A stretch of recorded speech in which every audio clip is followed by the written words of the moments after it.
All right, Miss KIMA, Detective KIMA. Where are we putting her? KIMA Graves. I was gonna use that C word again. C word. You call her Detective again? Yeah, I'm calling her too. She waves her flag proudly, and she is very by the book, but she's also very not by the book, which I don't really get, but it blurs those lines. I think she's a good person to have in the show to show what part do you think made her that? Telling on McNulty about and Lester? Yeah. Like all that shit, like her telling on McNulty, and then you hit a cop. What? Yeah, right. What is wrong with you? How'd I feel? You're fucked up now. You fucked up. Feel good, right? Feel good, right? You ain't missed people, right? Why you ain't swinging? Motherfucker. Go ahead, play that cat. Shit, motherfucker. Go ahead. Hold him there. Hold his arm. Wait, up against the fucking wall. Spread your legs. Don't make me kick your ass, too. Motherfucker, come on. Get him. You wanna hit a cop. Get him wrong with you. This is an important lesson, though, for everybody out there. Is whenever you're doing something, you should not be around a coworker. Do not expect them to not tell on you. So if you're doing some shit that you know you don't got no business doing, don't do it around your coworker.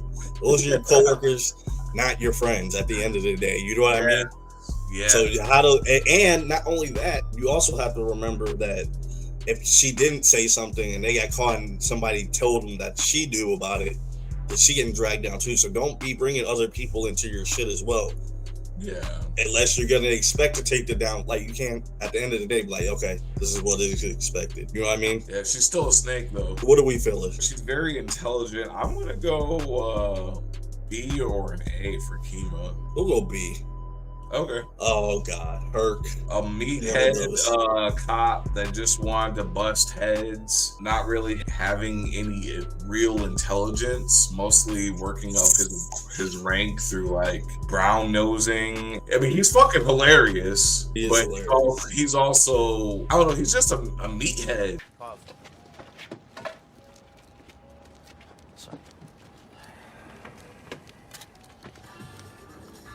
He's a complicated man. The only one that understands him is his woman. Seek therapy.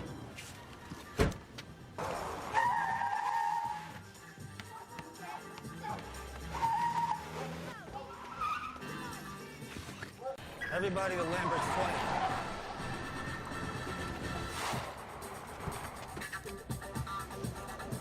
20. Who's the man that would risk his neck for his brother, man? If I'm gonna look for positives, though, he owned up to his mistakes for the most part, right? Especially towards the end, and he also gets credit for helping in the downfall of the Marlowe crew, right? Oh, yeah. So we gotta give him some credit. He did help out in that scenario.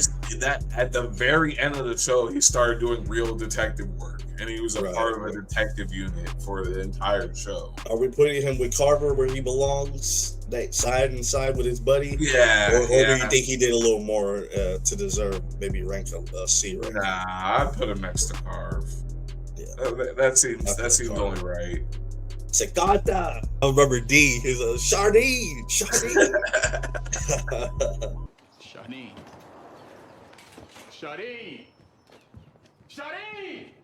Plays an important role. That's why I was like, we need to add her to it. Yeah. You know what I mean, had huge value as far as where the story headed in the show. Yeah, no, she had a good redeeming arc as well. Lester said, "Come on, girl, let me get you up out the club." Right, for real. I'm in love with his stripper. So let me show you a better life than this. Let me show you a better life. I like Shardene. I'm glad that she realized that she was dealing with a bad group of people and she can't really be associated with that crowd. And she found a way out. I have to applaud her because she was in, a part of some really bad stuff without her even knowing. So yeah, I'm gonna give Shardene a B. A B. Yeah. Nah, Ain't no way, bro. You think she played the? Look at the people we have on B. You think she? Okay, see, yeah, you're right. I was like, whoa. Now she doesn't get credit helping bringing down the Barksdale crew, of course. Did that? Remember, she had to practice her steps to they could set up the cameras and kind of put D on a different. Started to create that separation between D and the Barksdale crew. I really think she was like the start of that. Kennard. Yeah, honestly, he was the reason why I was debating on whether to put him in here. Obviously, not just for what he did at the end of the show, but also he was really throughout the whole show, even before the kids even joined it. He was a badass kid. Yeah, I mean, a psycho, a literal psycho. You saw him in scenes where Omar was around. I mean, this was like season 1 or 2. He was one of the kids that was playing around when Omar was doing it. So there was a lot of foreshadowing that, but also kind of started that big thing where the fork in the road where Michael and Naaman were going on. I mean, he really was, when he took those drugs, you know what I mean, and kind of showed what the game really is to both of them and who was going in what direction. That really was like the define. You saw hints of it. Obviously, they were showing what Naaman would do when they got jumped. But really, that was like, you saw that Michael was really a part of the game and Naaman really wasn't the same. You know what I mean?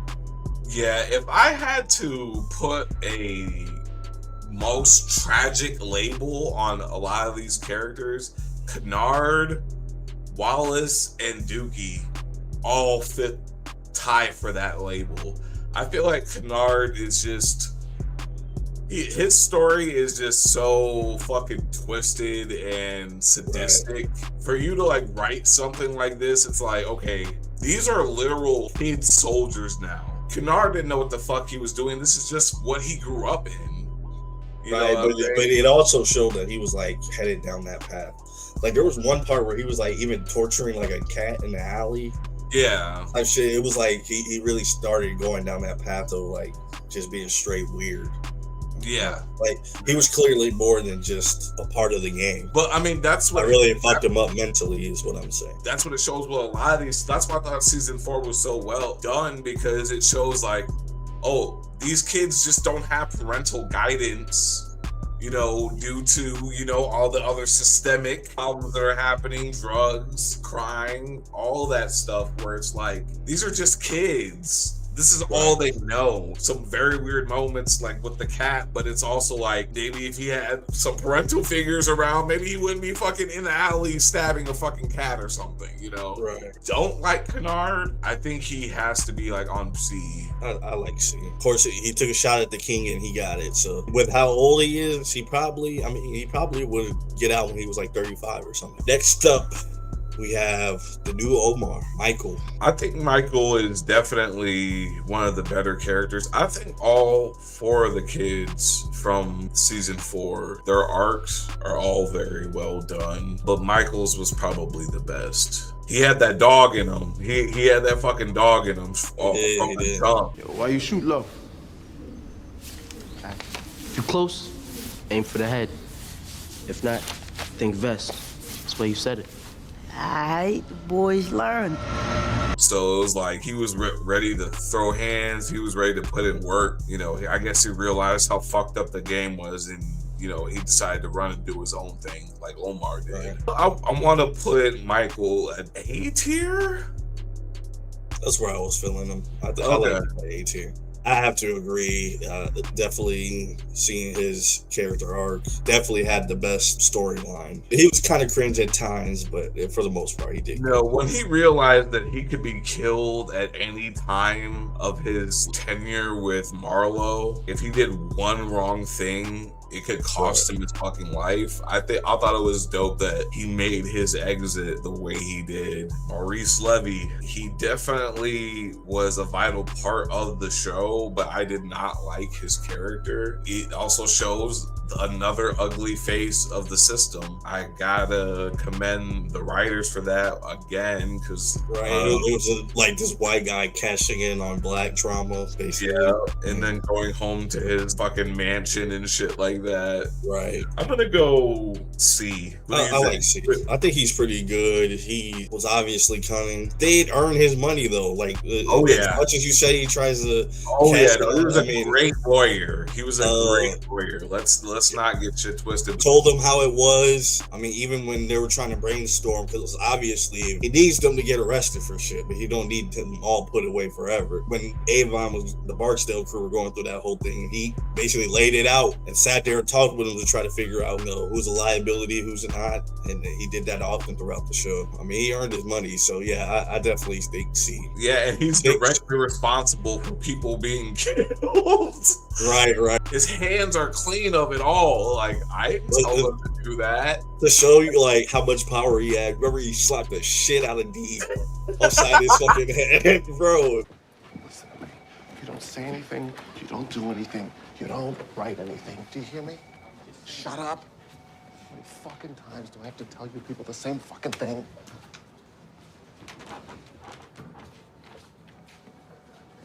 And I know that shit hurt because that nigga had a bald head.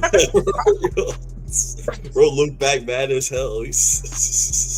All right, this character was kind of hard. I was debating on whether to add him, but I feel like Sergei did just enough to kind of be added to the group. He gave out some information to some people. He was the muscle for one of the most dangerous organizations there. And then ended up flipping. He did end up flipping. Yeah, I feel like he had just enough to do with the story that it was warranted to put on here.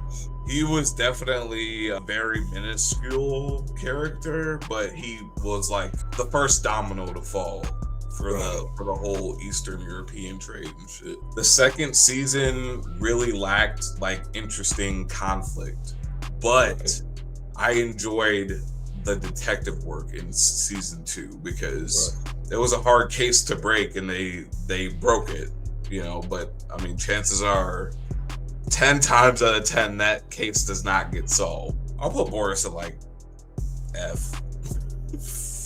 F tier because he snitched or what? I guess D tier. He's very. I mean, if you want him, I would say D. Yeah, I agree. I think D's good. Monk. He was the lieutenant for Marlowe. Basically led to the death of Bodie and the driving force to a lot of the crimes that happened. Did a lot of the driving for it and ordering around. Overall scumbag, honestly. Yeah, dressing up like a fucking cop. We're looking for a man went after a woman last night at Esperanza Apartments. The one's right behind you. Heard anything unusual? No, sorry. Oh my God, that's terrible. Is the woman all right? Huh? The woman, is she all right? Yeah, she good. The audacity of Monk. I would say if Chris and Snoop are Marlowe's right hand, Monk was his left hand. I like the rise of the New Kingdom, but I feel like he was definitely the weakest part of it. I would give him like probably D. Sounds good. We got a good one here. Chris Partlow. We getting to the hitters now. Very calculative, very cool character. Was fun to watch whenever he popped up on the screen. Very eerie character too, because you always knew it was like death was following wherever he went. Chris, no. I keep it quick, Trey. Here? Here's good. Not in the vacant. What's the difference? The difference is my people. They won't know. Don't know. But the rats.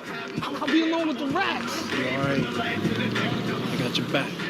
The street Grim Reaper or some shit. For real. Goes everywhere he goes. That conflict that feeds the show because you need new conflict, each season and shit. I mean, it's 5 seasons. Of course, you don't want niggas to die, but in the show, you want it to be interesting. You want niggas to die, man. That's what causes it to drive more interest. And the part where he beat Bug's dad, that was one of my favorite parts. It shows that he was a stone cold killer, but he had some humanizing thing about that. That scene was fucking brutal. It was brutal. That scene was extremely brutal. And this nigga killed Butchie, man. I could never fucking forgive him for that shit, man. But she had nothing to do with that shit. Well, he did, but he didn't. And he They killed. They shot a fucking blind man. Like, killed our boy Prop Joe too. Yes, no. Bro. Back in all my favorite characters, man. Right. The fact that you brought up that he was calculated, people like were speculating, just like online theories that like Chris was actually like ex-military, which is why they use like basically use military tactics to hunt niggas down in the streets. Right. RP that nigga Bodie, they smoked him too, bro. They smoked him too. Bro said, boom! Got his ass dome, boy. Yeah, like moving in the shadows and shit, like cover and move, all types of crazy like military tactics. I thought he was definitely one of the more interesting characters in Marlowe's crew. What do you think on this one? What do you think? I want to put him A. Really? Why? Yeah, because I just like his character better than the ones in B. Definitely over KIMA, definitely over Bunny. Like, you know what I mean? Yeah. But he only joined towards the later seasons. Still made a huge impact, but not as much of an impact. I feel like S tier is like iconic. Yeah. And Chris is close to that. He's iconic to me, but I don't think as far as like icon for the show. I'll go A tier. Where were you gonna have him? B? Yeah, I was gonna go B, but I guess we can go A tier. That works for me. All right, Perlman. Where are we gonna put her? Very boring character, in my opinion. What? Very whiny character, in my opinion. I feel like she was needed though. She was definitely needed. She had two of the more key romances in the show, and then she also helped them push the investigations through. She was able to prosecute them too. Like I don't know, like I hate fucking being on the side of the state prosecutor because fuck the system. But she did her job very well, and she was also an interesting character. Yeah, where are you feeling her? I think I would go B tier. I like B. Got our girl Snoop. This is one of the things when I was talking about Chris. He's not as iconic. In my opinion, Snoop is like iconic in the show. It might surprise you where I want to rank her. Has some of the funniest scenes. Has some of the coolest lingo. I mean, she's straight from Baltimore. 27 caliber, huh? Yeah, not large ballistically, but for driving nails, it's enough. Any more than that, you'd add to the recoil. Man, shit, I seen no tiny ass 22 round nose drop a nigga plenty of days, man. Motherfuckers get up, man, you like a pinball, whip your ass up. Big joints, though, big joints, man, just break a bone, you just say fuck it. I'm gonna go with this right here, man. How much I owe you? Born and bred. I mean, she is Baltimore, so the fact that she even got a part of the show because of how Baltimore, I mean, she really was in the streets. We fucking introduce each other. We'd be like, all the time. Like, that shit is just iconic. Like, she's literally a fucking pop culture icon. She was smooth, pop culture icon. She has some of the best lines. You didn't see a lot of studs back on television back then, you know? She laid the blueprint for that, you know? Right. So I personally lean into a certain grade. What's your opinion on Snoop? I feel like Snoop she's a very standout character because she's very vicious, but also very likable. I would almost go S tier for Snoop. I kind of want to go S tier. Like I said, she wasn't in the show as long as a lot of people on S tier. Yeah, when people think about A tier, I'd say putting her next to Chris would work. But I think her being an icon, she has to be slightly above Chris. I feel like she's immortalized in the show. Punching like a tiger, like Snoop off the wire, the black old white. She's still. This show gets still so many references in modern day time. I don't know how the writers got these people to act their fucking ass off, but for Felicia Pearson to just be a Baltimore native and still get a relatively good performance out of her with no acting experience whatsoever is fucking crazy to me. We could put her at S tier just because she is very iconic in the show. Yeah, I'm fine with either. When people think of The Wire, they do think of Snoop. Right. Next up, PHELAN, scumbag, weirdo, did help a lot with a lot of investigations, especially when Pharrell was on his fuck shit. You know, he definitely stood on the side. He had his own interests, but yeah, exactly. I was like, for a certain minute there, because like afterwards he was very spineless, but he tried to come off as, oh, I'm a judge, I don't like this happening in my court, and then, you know, as soon as he's up for re-election, his whole fucking tone changes. Right. Which shows how politics affects our modern day world. But I liked Judge Phelan because, actually, you know what? I didn't really like him. Like, as the show went on, I didn't like him more, but he did have funny moments. I'll go C. See, I'm kind of feeling B. Yeah, I think C, just because he's the reason why a lot of the investigations actually went through. That's true. I think the next character, PREZ. PREZ. Honestly, he has one of the best character arcs as a whole as well. Going from being this fucking dweeby ass dude on the force, shooting his fucking gun into the wall. He also blinded that one kid. I don't like him for that shit, but he did blind that kid. And he also killed one of his own teammates. There's that too, which eventually led him to being a fucking right. But that wasn't really his fault, kind of. Yeah, okay. We'll say it wasn't his fault. You know, he was racial profiling. You know, that's what he likes. A dark ass alley, a dude with a gun you can't see. That's what I was saying. I know for a fact I couldn't be a cop because I'm taking that shot, bro. Bro ass dead. Yeah. If your ass is a cop and your ass running through there, you undercover, bro. You better scream that shit. Nah, no, and it's a crazy fucking world. You know, like motherfuckers, like. Just be running up on cops with axes and shit like that. And you got to react within a split second. You know what I mean? Split second decision. Overall, I kind of liked him by the end. I mean, he got attached to these group of kids, kind of seen how the effect the game had on children. Felt like he could have did a little more for them at the beginning. I also think it plays that balance very well of, hey, I'm a teacher, I can't really get too involved with these kids. Right. And as a detective, I mean, he was a damn good detective. Him and Lester were a good combo. I mean, Lester, he was able to get the information, but PREZ cracked a lot of it too. Oh yeah, no, he was very intelligent. I like this character by the end. But the beginning it kind of evens out for me. So I would go B. I like B. B's a good spot for PREZ. Shouts out PREZ. RAWLS. Honestly, I love RAWLS. RAWLS was probably one of the most consistently arrogant pricks throughout the whole show.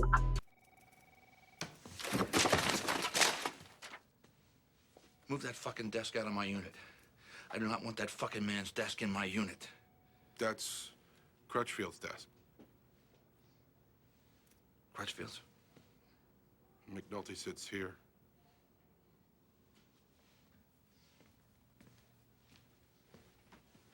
I could respect it because he let it be known throughout the most of it. He didn't sugarcoat anything. He didn't try to hide who he was. I mean, he was an asshole. He was funny. Every time he was on the screen, I feel like he was memorable. He was just doing some dickhead ass shit. His ass hated McNulty. His ass fucking hated McNulty. See these McNulty? These are for you. I fucking love RAWLS. He's purely stats based. He doesn't care about the people. He doesn't care about like how the investigation gets done. But also, for some reason, why I feel like he was at least kind of more like he was a stats person, but I feel like Burrell was trying to cover up more shit than RAWLS was. He just wanted to get in, do the investigation, get convictions, and make it look good on him.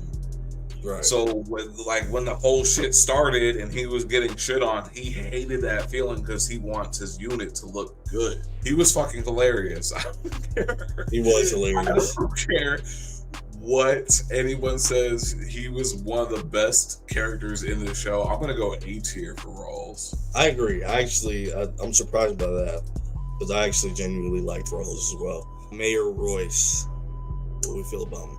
Oh man. Another steaming pile of shit. He had an interesting character because, like what you mentioned before about how black leaders and trying to get the black people together, but using them for your own benefit type of thing. he did often. Like it just showed that aspect. Like, damn, this is probably how these motherfuckers really think. You know what I mean?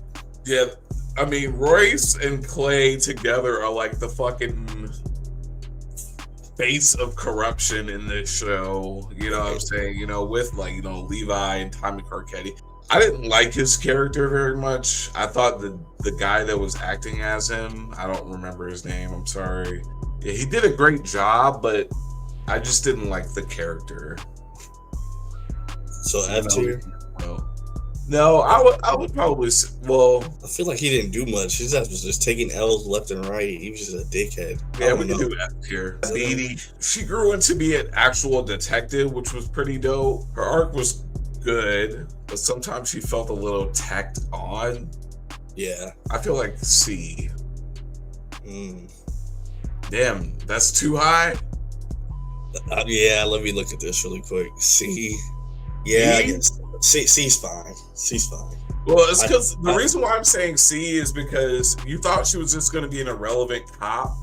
And then she actually grew into be a detective, and then she ended up being like McNulty's love interest for a little bit. Yeah, no, she had a significant role. She was cool people. Yeah, she was like, you didn't really have like a fucked up moral compass like a lot of the main Baltimore City cops did. All right, Slim Charles. What you think of Slim? Another hitter in the game, solid character, but I also think that he didn't really hold that much significance either. I'll probably do C tier for him. He just felt like another, you know, character in the mix. I agree. Definitely liked the character though. Probably one of my favorites. Yeah, he had a lot of street knowledge. Definitely. Yeah. He was a cool cat. I actually best with Slim. Frank SOBOTKA. This motherfucker, man. This dude is the biggest fuck up. No, he's not the biggest. He's not the biggest. The biggest is coming up. Yeah, I'm glad he went out the way he did. I'm not gonna lie. Damn, yo. You glad he got strangled with a razor? He was so fucking stupid. How have you not gotten arrested yet? Like, what the fuck is going on? He was an idiot character, but he still had like valued family. He was likable how he showed up for his guys and stuff like that. But it's also when you're doing like extreme fucked up illegal behavior and then expecting it not to fucking roll back, it's kind of crazy. Right. Or him thinking that he was like this big important person where he had to put himself in danger for no reason. I think it's the worst part. Like, bro, nobody was even worried about you. You could have just continued on doing your little shit, worried about yourself, but he just had to be the one to, I guess, to be a hard worker and be respected. Where do you want to put him? I would say C tier. C tier? D. Yeah, I guess D. Yeah, we can. All right, what about Nick SOBOTKA? Yeah, by the way, the second season is fucking like, it's not terrible. It's not terrible, it's man. Not terrible, but it's definitely it's a tie between 2 and 5 as the worst seasons. I don't care. I think 5 is slightly better just because it kind of brings an end to the whole thing. It wraps all the stories up. Yeah. For the most part, you know what I mean? Just didn't like the newsroom shit. That's all I really just didn't care for. I actually like that aspect because it goes. It's another angle in which you see the city. You know what I mean? Yeah, like the media aspect, but it's like that's the worst fucking part to me. I'm like, oh, these are the people that push out the shitty headlines without, like, you know, you just gotta read this shit and like take it at their word, you know, and then you got fucking articles with biases and lies in them. So it's like, I don't even like, I hate that they even cover those fuckers because they're the ones that fucking put the images of who they see on the paper, you know? Right.